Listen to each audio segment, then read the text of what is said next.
Congress party AP అధ్యక్షురాలుగా గత ఏడాదిన్నరగా కొనసాగుతున్న షర్మిలలో అనూహ్యమైన మార్పు వచ్చిందా? ఆమె తానుగా పదవి నుంచి తప్పుకోవాలని అనుకుంటున్నారా అన్న చర్చ సాగుతోంది.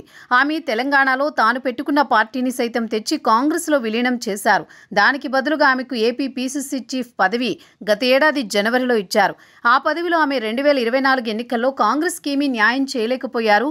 తాను కూడా తన సొంత గడ్డ కడపలో సైతం గెలవలేకపోయారు. ఒకనాటి నుంచి పార్టీని ఏదో విధంగా నడిపిస్తూ వస్తున్నారు. అయితే ఎన్నికల ముందు సరే అనుకున్నా ఎన్నికల తరువాత షర్మిల ఇంకా వైసీపీ మీదే విమర్శలు చేస్తూ వస్తున్నారు. తన అన్న జగన్ మీదే ఆమె బాణాలు ఎక్కుపెడుతున్నారు. తాజాగా ఉత్తరాంధ్ర పర్యటనలో ఆమె జగన్నే నిందించారు. అంతేకాదు ఏ అవకాశం దొరికినా ఆమె జగన్ మీదే టర్న్ చేస్తున్నారు. కొద్ది రోజుల ముందు ఏపీలోని మొత్తం 26 జిల్లాలకు చెందిన కాంగ్రెస్ పార్టీ అధ్యక్షులంతా కలిసి షర్మిలను పీసీసీ చీఫ్గా కొనసాగించవద్దని కోరుతూ హైకమాండ్కో తీర్మానం చేసి పంపించారు అని ప్రచారం సాగుతోంది. మరోవైపు చూస్తే కాంగ్రెస్లో సీనియర్ మహిళా నేత సుంకరి పద్మశ్రీ అయితే షర్మిల పోకళ్ల మీద తీవ్ర విమర్శలు చేస్తున్నారు.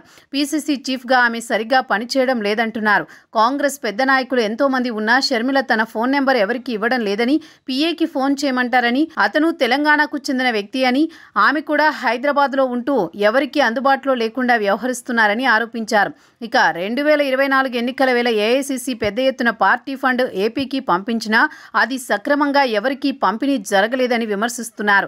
అనేక రకాలైన ఆరోపణలు, ఫిర్యాదులతో కాంగ్రెస్ పెద్దలకు షర్మిల మీద ఏపీ నాయకులు గురిపెట్టారు. దాంతో పాటు ఈ రకమైన ప్రచారంతో కలత చెందిన షర్మిల శ్రీకాకుళంలో జరిగిన కాంగ్రెస్ పార్టీ విస్తృత స్థాయి సమావేశంలో మాట్లాడుతూ తనకు సొంత పార్టీలోనే వ్యతిరేకులున్నారని ఆవేదన చెందారంటున్నారు. పీసీసీ చీఫ్ ఒక మిల్ల కిరీటమని, తనకు పదవుల మీద వ్యామోహం లేదని ఆమె చెప్పుకున్నారని అన్నారు.